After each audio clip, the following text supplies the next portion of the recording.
Hello बच्चों, केम छो? जय स्वामीनारायण। આપણે બીજા લેક્ચરની અંદર આંતરિક ઉર્જામાં કેવી રીતે ફેરફાર કરી શકાય તેના વિશે ભણ્યા હતા। આંતરિક ઉર્જાની અંદર ફેરફાર કાર્ય કરીને કરી શકાય અને ઉષ્માનો ફેરફાર કરીને આંતરિક ઉર્જામાં ફેરફાર કરી શકાય છે। તો આ આંતરિક ઉર્જાના ફેરફાર કે જે ઉષ્મા અને કાર્યની મદદથી કરી શકાયો તો તેની ઉપરથી ઉષ્માગતિશાસ્ત્રનો પ્રથમ નિયમ બન્યો। કયો નિયમ? ઉષ્માગતિશાસ્ત્રનો પ્રથમ નિયમ।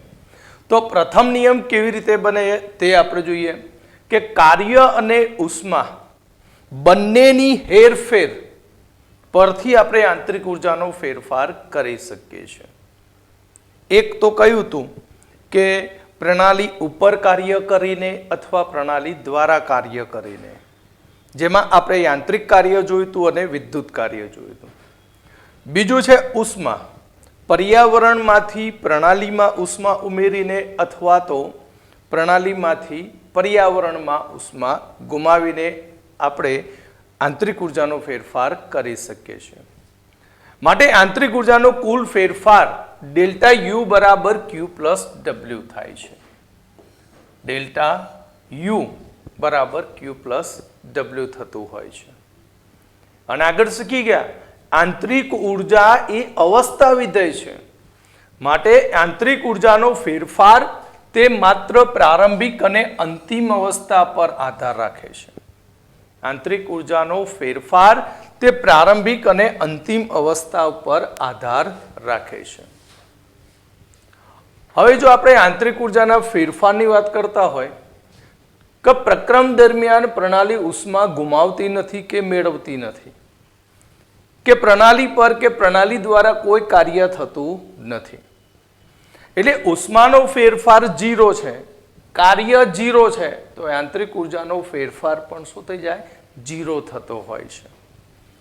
તો આ કેવી પ્રણાલી કહેવાય કે ઉષ્મા ગુમાવતી પણ નથી કે મેળવતી પણ નથી, કે તેના દ્વારા કાર્ય પણ કોઈ પણ પ્રકારનું થતું નથી।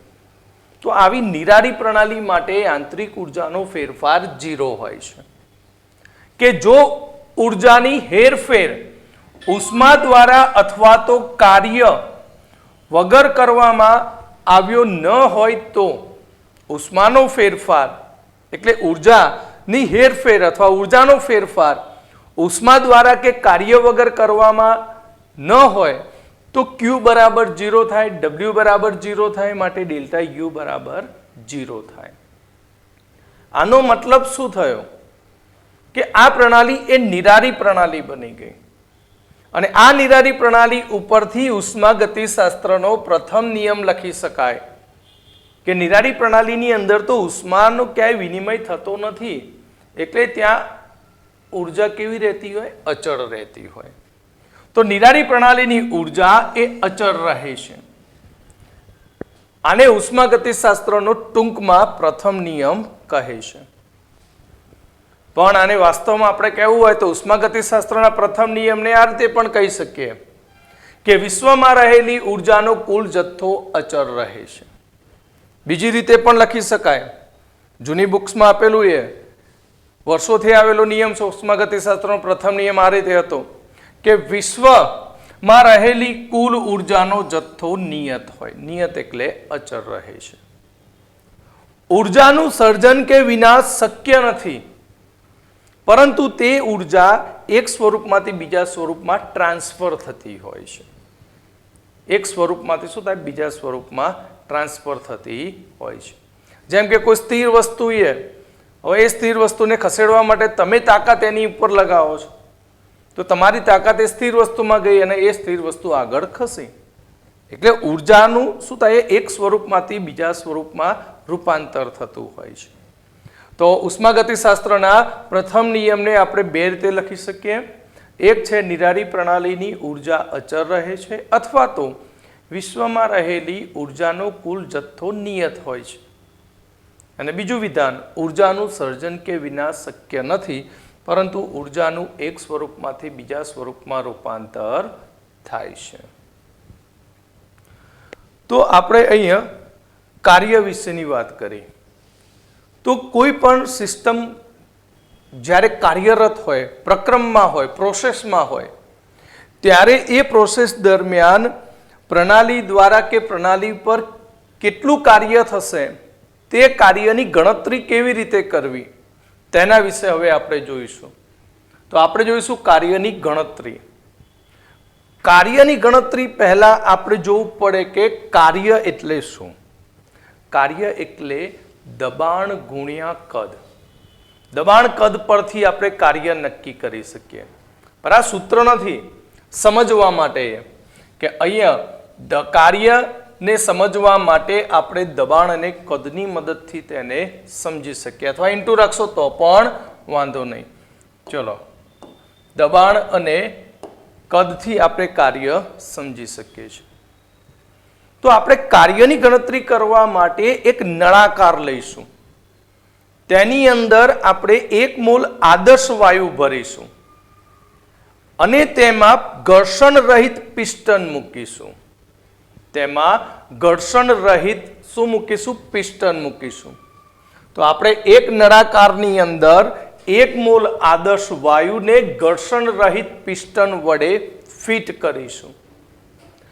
હવે નળાકારની અંદર પિસ્ટન ઉપર મૂકી રાખેલો છે, તો અંદર વાયુ ભરીશું તો શરૂઆતમાં વાયુનું દબાણ હશે, તો તેને આપણે પી કહીશું. શરૂઆતના કદને કહીશું વી. એટલે શરૂઆત માટે ઇંગ્લિશમાં શબ્દ વપરાય ઇનિશિયલ, તો તેના માટે આપણે કહીશું વીઆઈ. તો અહીંયા આપણે વાયુનું કુલ કદ શરૂઆતનું વીઆઈ છે અને વાયુનું અંદરનું દબાણ છે પી. હવે પિસ્ટન કેવો છે? ઘર્ષણ રહિત છે.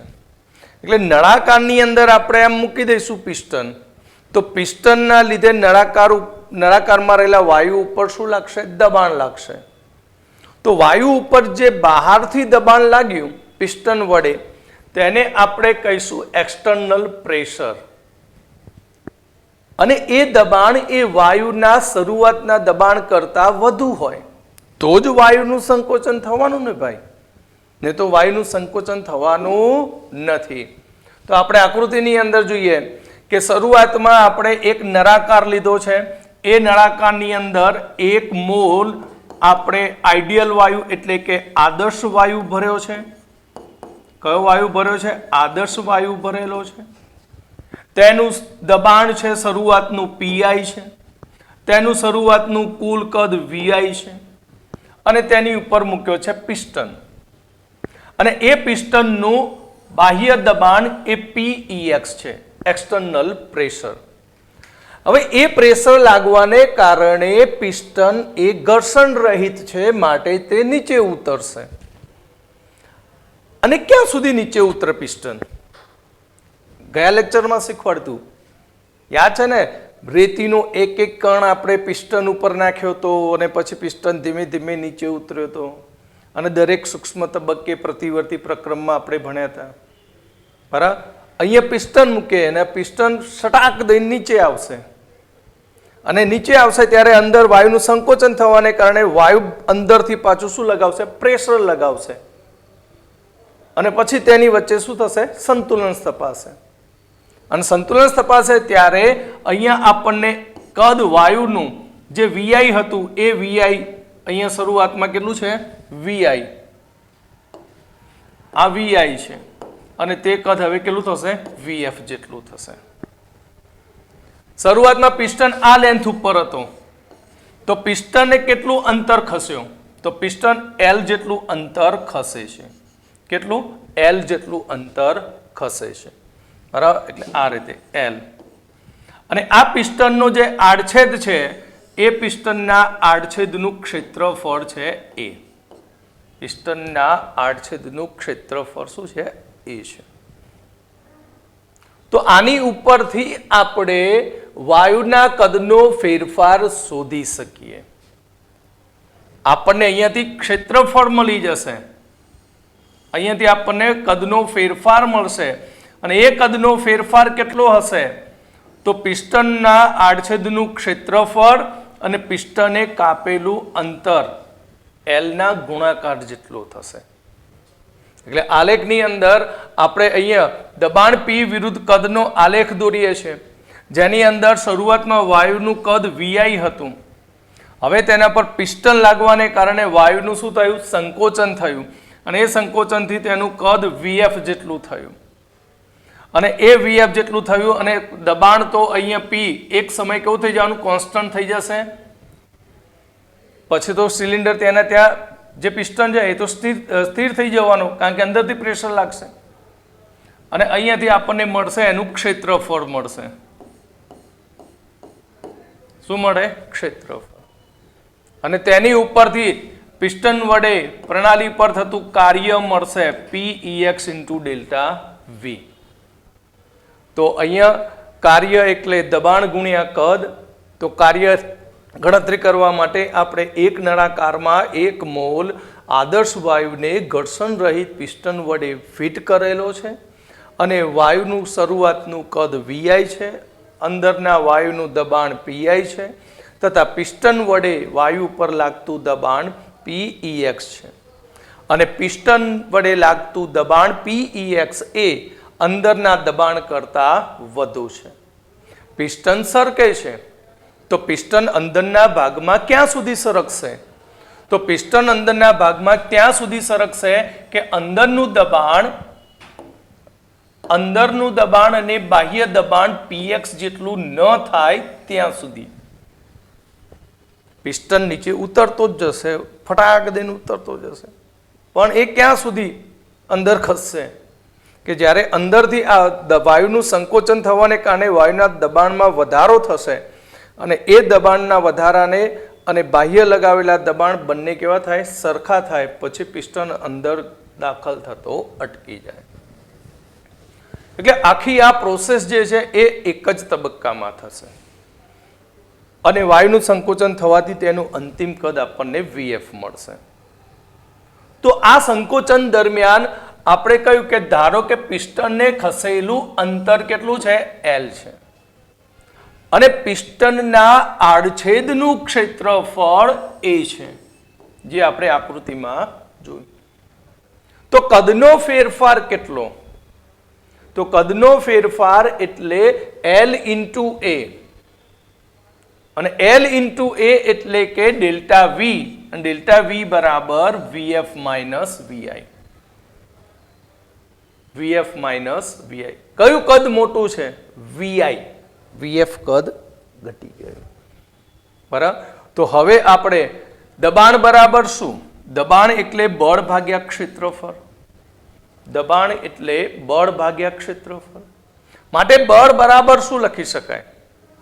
તો પિસ્ટન ઉપર લાગતું બળ બરાબર દબાણ ગુણ્યા ક્ષેત્રફળ.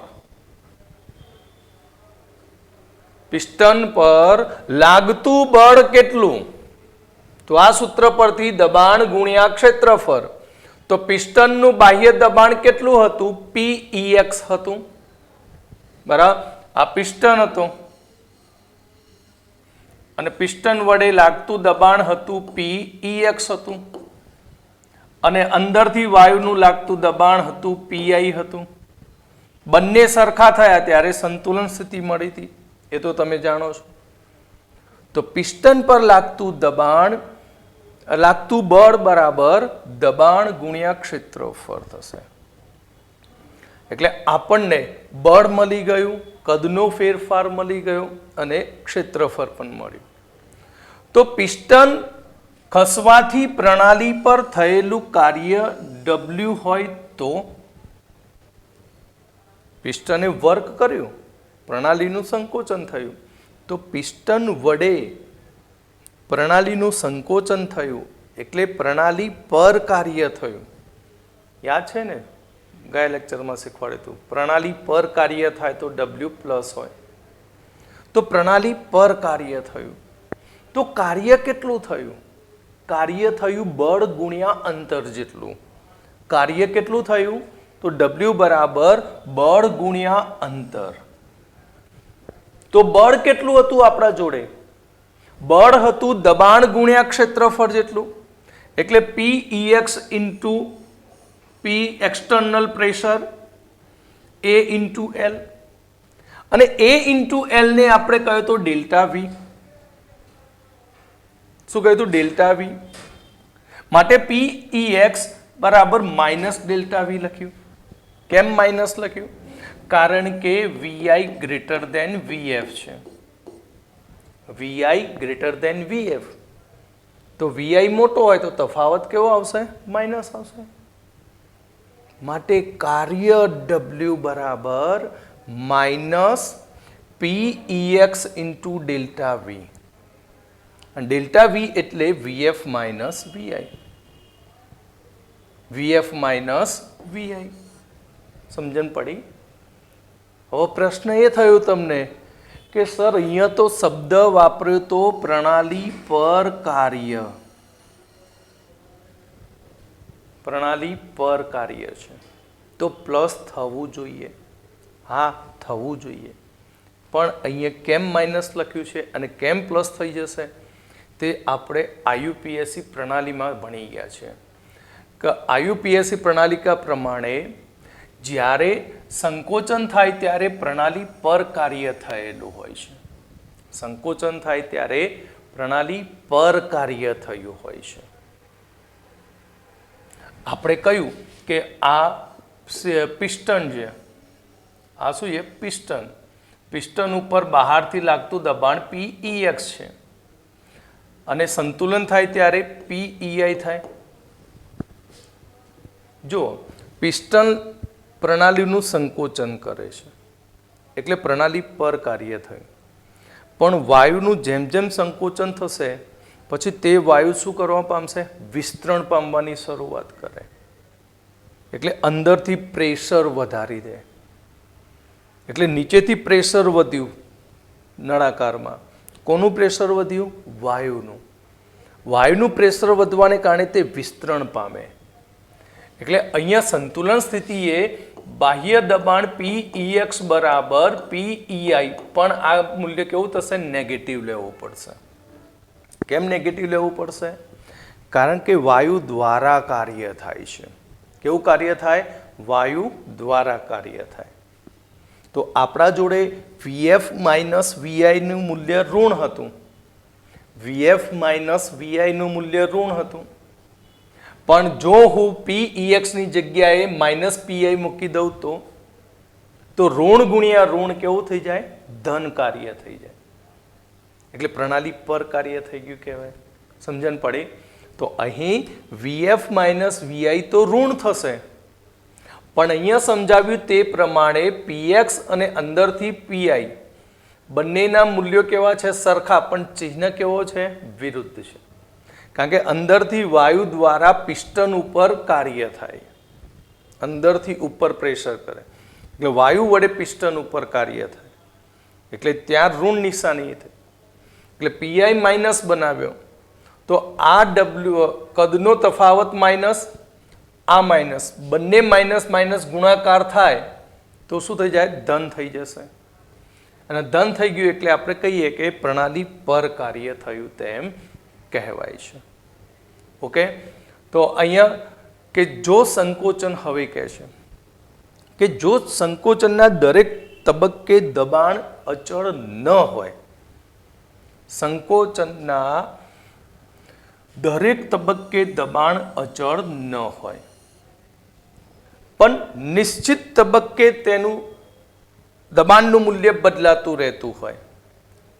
એટલે આ રીતે નિશ્ચિત તબક્કે એનું મૂલ્ય બદલાતું રહેતું. એટલે આપણે આ નળાકાર હતો, આ પિસ્ટન છે, બરાબર. એ પિસ્ટન આપણે એક ઝાટકે આમ નીચે નથી જતો, પણ શું થાય કે આપણે સમજવા માટે રેતીનો એક એક કણ આની ઉપર પડતો જાય અને રેતીનો એક એક કણ પડતો જશે તેમ પિસ્ટન ધીમે ધીમે ધીમે ધીમે શું આવશે? નીચે આવતો જશે આ રીતે. એટલે દરેક તબક્કે આપણને કાર્ય મળતું જાય. દરેક તબક્કે આપણને શું મળતું જાય? કાર્ય મળતું જાય. અને એ કાર્ય દરેક તબક્કે અલગ અલગ હોય માટે આપણે બધા જ કાર્યનો શું કરવો પડે? સરવાળો કરવો પડે. માટે minus sigma P delta V જેટલો થાય. કે જો સંકોચનના દરેક તબક્કે દબાણ અચળ ન હોય, જે આપણે એમના આલેખમાં જોઈશું, સંકોચનના દરેક તબક્કે દબાણ અચળ ન હોય, પણ આપણે દરેક નિશ્ચિત તબક્કાની વાત કરીએ તો દરેક નિશ્ચિત તબક્કાની અંદર દબાણ બદલાતું જશે અને એ દબાણ બદલાતું જશે તો તેની સાથે સાથે તેનું કાર્ય પણ બદલાતું જશે. માટે દરેક તબક્કે આપણને કાર્યના મૂલ્યો જુદા જુદા મળે. આથી આપણે આખી પ્રોસેસ દરમિયાન કેટલું કાર્ય થયું તે જાણવા માટે દરેક તબક્કાના કાર્યના મૂલ્યનો સરવાળો કરવો પડે, જે થશે minus sigma P delta V જેટલું થશે. ઓકે, તો આને સમજવા માટે આપણે આલેખ જોઈએ. આલેખની અંદર દબાણ પી વિરુદ્ધ કદ વી નો આપણે શું દોર્યો છે? આલેખ દોર્યો છે. તો સામાન્ય રીતે તો આલેખ આપણે આ રીતે બનાવીએ છીએ. 5મા ચેપ્ટરમાં તમે ભણશો કે દબાણ વિરુદ્ધ પી વિરુદ્ધ વી નો આલેખ અચળ તાપમાને બોઇલનો આ રીતે આલેખ હતો. તો આ આલેખની અંદર આપણે દબાણના અનંત પોઈન્ટ લઈ શકીએ, એ જ પ્રમાણે કદના પણ પોઈન્ટ લઈ શકીએ. આ રીતે આપણને આલેખ પી વિરુદ્ધ વી માં આ રીતે અનંત સ્ટેપ બની શકે અને અનંત સ્ટેપ માટે દબાણ પણ તમને કેવા મળતા હશે? અનંત મળતા જશે. એ જ પ્રમાણે કદ પણ તમને કેવા મળતા જશે? તો કદ પણ તમને અનંત મળતા જશે. કદ પણ કેવા મળે? અનંત. સૂક્ષ્મ કદના ફેરફારો મળતા હોય આ રીતે. માટે તમે આ આલેખ ઉપરથી જ્યાં સ્પોટ મૂકો ત્યાં સ્પોટ મૂકીને તેટલા એરિયાનું શું શોધી શકો છો? ક્ષેત્રફળ. આટલા એરિયાનું શું શોધી શકાય? ક્ષેત્રફળ શોધી શકાય. અને એક ક્ષેત્રફળ મળી જાય તો અહીંયાથી આપણને કાર્ય W1 મળે. ધારો કે મારે આટલા ભાગનું કાર્ય શોધવું છે, તો હું આટલા ભાગનું ક્ષેત્રફળ લઉં તો આટલા ભાગના ક્ષેત્રફળ પરથી પણ મને કાર્ય મળશે W2. તે જ પ્રમાણે આગળ વધ્યા W3, W3, W4. તો અહીંયાથી આપણને જે જુદા જુદા ક્ષેત્રફળો મળતા હોય કે જેની અંદર દબાણનું મૂલ્ય અચળ રહેતું નથી, જો બદલાતા જાય છે. બદલાતા કે અહીંયા મૂલ્યો સાથે સાથે કદ પણ બદલાતું જાય છે. તો કાર્ય પણ બદલાતું જાય અને કાર્ય બદલાતું જતું હોય તો આખા પ્રોસેસનું કુલ કાર્ય કેટલું થયું તે જાણવા માટે બધા જ કાર્યોનો શું કરવાનો? સરવાળો. આલેખની અંદર આ રીતે આપણને જુદા જુદા ક્ષેત્રફળ મળશે. જ્યાં જ્યાં તમને જરૂર પડે ત્યાં સ્પોટ મૂકી દેવાનો અને એ સ્પોટ ઉપરથી આપણે એના શું શોધી કાઢીશું? ક્ષેત્રફળ. આ ક્ષેત્રફળ થયું આખું આટલું. આ પણ આ ભાગનું ક્ષેત્રફળ થયું, આ ભાગનું ક્ષેત્રફળ થયું અને એ ક્ષેત્રફળો ઉપરથી આપણે એનું શું શોધી શકીએ છીએ? કાર્ય. અને બધા ક્ષેત્રફળોના કાર્યનો સરવાળો કરવાથી આપણને કુલ કાર્ય મળે. એટલે જો દબાણ અચળ ન હોય, જો દબાણ અચળ ન હોય અને પ્રક્રમ દરમિયાન એવી રીતે બદલાતું હોય કે વાયુના દબાણ કરતા અતિ સૂક્ષ્મ રીતે તે વધારે હોય.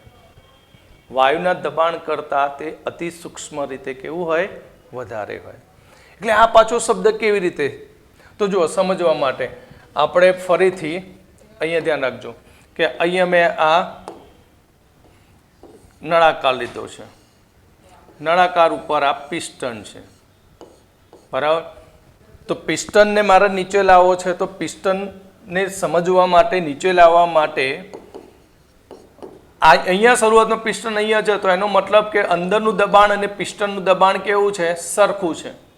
પણ એની ઉપર ધીમે ધીમે એક એક રેતીનો પાર્ટિકલ ઉમેરતો જઉં તો એક એક રેતીનો પાર્ટિકલ ઉમેરતો જાઉં તો વાયુના દબાણ કરતાં પિસ્ટન ઉપરનું દબાણ એ સૂક્ષ્મ રીતે શું થાય? વધતું જાય. સૂક્ષ્મ રીતે દબાણ એનું શું થાય? વધતું જાય. તો અહીંયા આપણે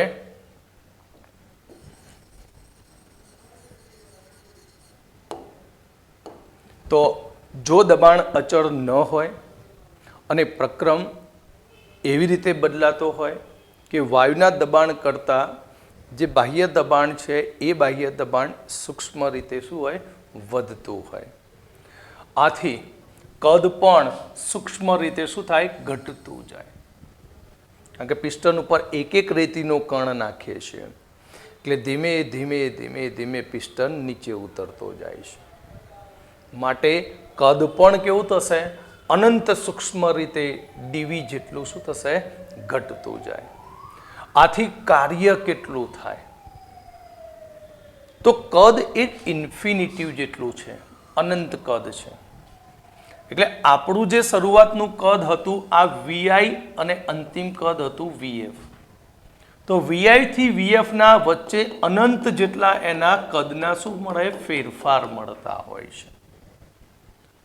તો એ ફેરફારનો આપણે સરવાળો કરવા માટે ઇન્ટિગ્રેશન કરીએ છીએ, સંકલન કરીએ છીએ.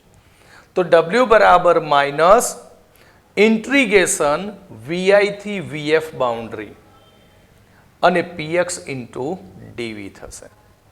External pressure into ડીવી. Okay, external pressure into ડીવી.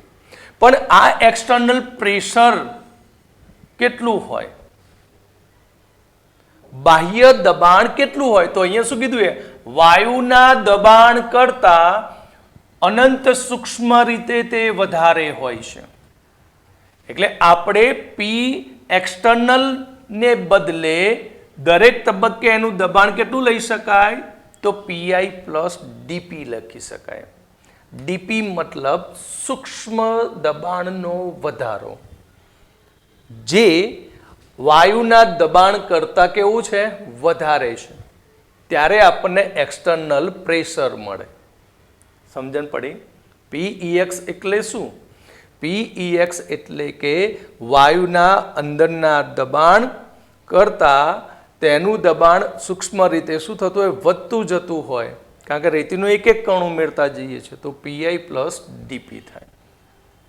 માટે આપણે લખી શકીએ કે એક્સટર્નલ પ્રેશર દરેક સમાન તબક્કા માટે, આ દરેક સમાન તબક્કા માટે, આ દરેક સમાન તબક્કા માટે, તો સમાન પરિસ્થિતિમાં વિસ્તરણ પ્રક્રમમાં બાહ્ય દબાણ હંમેશા પ્રણાલીના દબાણ કરતા ઓછું હોય. એટલે કે પી એક્સટર્નલ પ્રેશર બરાબર પી ઇન. પી ઇન એટલે વાયુનું દબાણ પ્લસ ડીપી થાય. વાયુના દબાણ પ્લસ ડીપી થાય. સામાન્ય રીતે આપણે પ્રતિવર્તી પ્રક્રમ માટે લખતા હોય તો પ્રતિવર્તી એટલે પુરોગામીમાં જાય અને પ્રતિગામીમાં પણ જાય. ત્યારે આપણું એક્સટર્નલ પ્રેશર લખવામાં આવે છે પીઈએક્સ બરાબર P in plus or minus DP લખી શકાય. તો આવા પ્રક્રમને પ્રતિવર્તી પ્રક્રમ કહેવાય.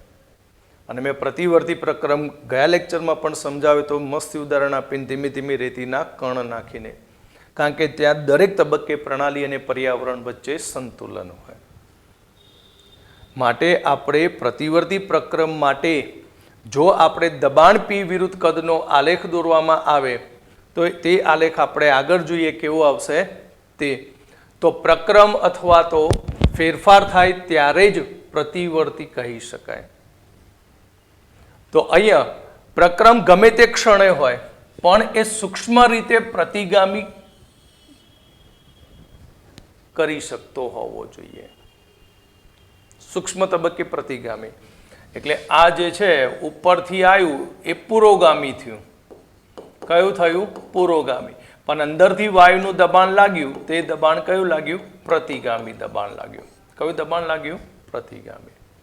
એટલે પ્રક્રમ ગમે તે ક્ષણે અનંત સૂક્ષ્મ રીતે એ પ્રતિગામી કરી શકાય. કેવા પ્રક્રમમાં? પ્રતિવર્તી. તો પ્રતિવર્તી પ્રક્રમ તમને શીખવાડ્યું તે પ્રમાણે એ શ્રેણીબદ્ધ સંતુલિત અવસ્થાઓમાંથી પસાર થતો હોય.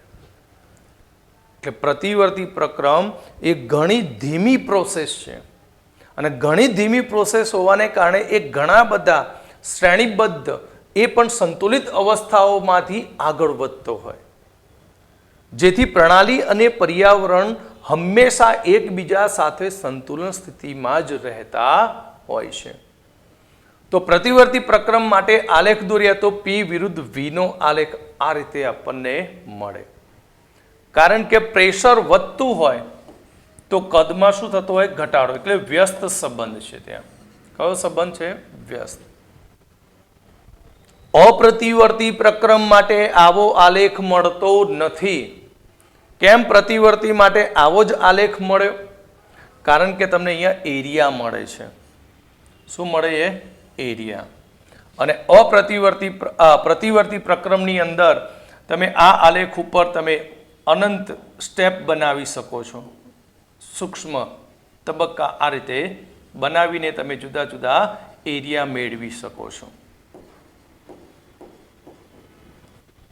તો આ થયો પ્રતિવર્તી પ્રક્રમ માટેનો આલેખ. તો પ્રતિવર્તી પ્રક્રમ દરમિયાન પ્રણાલીનું કાર્ય કેટલું થાય? તો પ્રતિવર્તી પ્રક્રમમાં પ્રણાલીમાં થતું કાર્ય આગળ સૂત્ર હતું તે પ્રમાણે W રિવર્સિબલ REV એટલે રિવર્સિબલ પ્રતિવર્તી બરાબર માઇનસ ઇન્ટિગ્રેશન VI થી VF P dx P external into DV કદનો સૂક્ષ્મ ફેરફાર. પણ P એક્સટર્નલ કેટલું હતું? યાદ કરો તો P એક્સટર્નલ કેટલું હોય? તો P in plus or minus DP જેટલું હોય. તો આપણે આ કિંમત અહીંયા પુટ કરી દઈએ. તો કિંમત આપણે પુટ કરીએ તો આ રીતે ઇક્વેશન બને. હવે DV ને અંદર ગુણાકારમાં લઈ લો. જો DV ને અંદર ગુણાકારમાં લઈએ તો P in into DV plus or minus DP into DV. હવે આ DP અને DV તો શું છે? અનંત સૂક્ષ્મ ફેરફારો છે. કેવા છે? અનંત સૂક્ષ્મ ફેરફાર, જેને આપણે પ્રોસેસ દરમિયાન અવગણી શકીએ. પ્રોસેસ દરમિયાન શું કરી શકીએ? અવગણી શકીએ. કારણ કે DP અને DV ની કિંમત ખૂબ જ નાની હોય. માટે આપણું વર્ક રિવર્સેબલ બરાબર માઇનસ VI થી VF PIN ઇન્ટુ DV થશે. પણ આદર્શ વાયુનું સમીકરણ છે N મોલ માટે PV બરાબર nRT. માટે વાયુનું દબાણ P બરાબર શું લખી શકાય? તો P બરાબર લખી શકાય nRT upon V. તો હવે P in ની જગ્યાએ આપણે મૂકી દીધું nRT upon V. અહીંયા મૂકી દઈશું. કોની જગ્યાએ? P in ની જગ્યાએ. એટલે વાયુના દબાણની જગ્યાએ. તો વાયુના દબાણની જગ્યાએ આપણે મૂકી દઈએ તો આપણને સમીકરણ મળશે રિવર્સિબલ વર્ક બરાબર માઇનસ ઇન્ટિગ્રેશન VI થી VF nRT dot DV upon V. nRT સમતાપી કયું છે? તાપમાન અચળ કહ્યું છે. વાયુનો મોલ N કહ્યો છે અને R પણ અચળ કહ્યું. માટે અચળનું ઇન્ટિગ્રેશન ન થાય માટે nRT ને આપણે ઇન્ટિગ્રેશનની શું કર્યું? આગળ મૂકી દઈએ. સંકલનની આગળ મૂકી દઈએ. અને સંકલનની આગળ મૂક્યા પછી આપણે એક્સ્ટ્રા પદ અહીં બનાવીએ તો માઇનસ nRT સંકલન VI થી VF DV upon V. અને 1 upon V નું સંકલન થાય માઇનસ nRT ln V થાય. અને બાઉન્ડ્રી ઉપર VF થી VI થાય. VF થી શું થાય? VI થાય. હવે ઉપરનું પહેલા ઉતરે, નીચેનું પછી અંદર જાય. એટલે ln ની અંદર ઉપરની કિંમત મૂકીએ તો ln minus nRT ln VF minus ln VI ln VI. Okay. તો હવે ln કાઢી નાખીએ તો એનું સ્વરૂપ આ આવી જાય.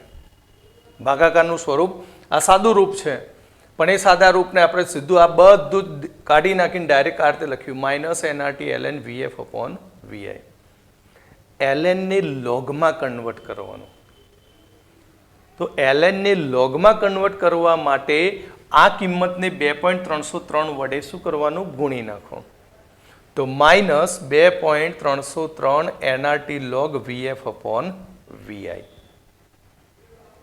ક્લિયર?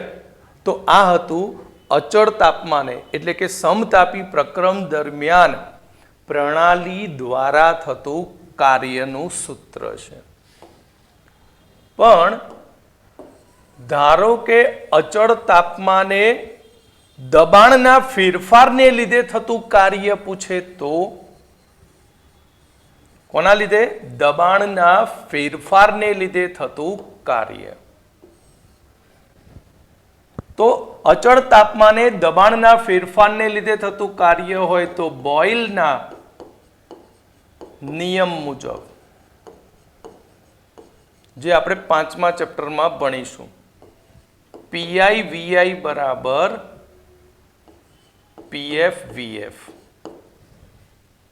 માટે VF upon Vi is equal to PI upon PF લખી શકાય. આ બાજુ ગયું, આ નીચે ગયું. તો વીએફ અપોન વીઆઈની જગ્યાએ પીઆઈ અપોન પીએફ મૂકી દો તો દબાણના ફેરફારને લીધે મળતું આપણને કાર્ય મળે. તો -2.303 NRT log PI upon PF. આ સૂત્રની મદદથી પણ આપણે એક્ઝામ્પલ ગણી શકીએ. એટલે વીઆઈની જગ્યાએ તમે V1 પણ લખી શકો અને વીએફની જગ્યાએ V2 પણ લખી શકાય. તે જ પ્રમાણે પીઆઈને બદલે P1 પણ લખી શકાય અને પીએફને બદલે P2 પણ લખી શકાય એક્ઝામ્પલ ગણતી વખતે. તો આ તો આપણે કયા કાર્ય વિશે વાત કરી? પ્રતિવર્તી પ્રક્રમ માટેનો. પણ જ્યારે અપ્રતિવર્તી પ્રક્રમ હોય, એક જ સ્ટેપમાં પ્રોસેસ હોય, તો તેનું કદ પ્રારંભિક અને અંતિમ નિશ્ચિત જ હોય અને તેનું પ્રેશર P કોન્સ્ટન્ટ જ રહેતું હોય. સૂક્ષ્મ તબક્કે એનું દબાણ બદલાય નહીં. તો અહીંયા નોંધ યાદ રાખજો કે અપ્રતિવર્તી પ્રક્રમમાં પ્રણાલી દ્વારા થતું કાર્ય થશે -P ડેલ્ટા V થાય. આ એનું અપ્રતિવર્તી માટેનું સૂત્ર છે. ડાયરેક્ટ પ્રેશર કોન્સ્ટન્ટ રહેવાનું, દબાણનો ફેરફાર મળવાનો. એટલે આપણે લખી શકીએ કે -P VF VI. આ સૂત્રની મદદથી ઇરિવર્સિબલ અપ્રતિવર્તી પ્રક્રમનું કાર્ય શોધી શકીએ છીએ. ઓકે, તો આજે આપણે અહીંયા કાર્ય સુધી થિયરી રાખીએ. બાકીનું આવતા લેક્ચરમાં જોઈશું. અને આ થિયરી વારે ઘડીએ જોજો, જેથી તમને આનો કોન્સેપ્ટ કમ્પ્લીટ ક્લિયર થશે. આની અંદરથી તમારે ખાસ તો આ સૂત્રો યાદ રાખવાની, ફોર્મ્યુલાઓ જે એક્ઝામ્પલની અંદર નીટમાં પૂછી શકાય. કાર્ય વિશે હજુ પણ થોડું સમજાવીશ કે સપોઝ ક્લોઝ સાયકલ પ્રોસેસ હોય, એટલે બંધ ચક્રીય પ્રણાલી હોય, તો એનું કાર્ય કેવી રીતે શોધવાનું, કુલ કાર્ય. તો એનું આપણે એક એક્ઝામ્પલ લઈને, અને વાયુના ગોળાકાર સ્વરૂપે હોય પ્રણાલી, તો તેનું કાર્ય કેવી રીતે શોધવાનું, એ કાર્ય પણ હું તમને નેક્સ્ટ લેક્ચરમાં શીખવાડીશ, ઉદાહરણ આપીને, દાખલો ગણીને. ઓકે.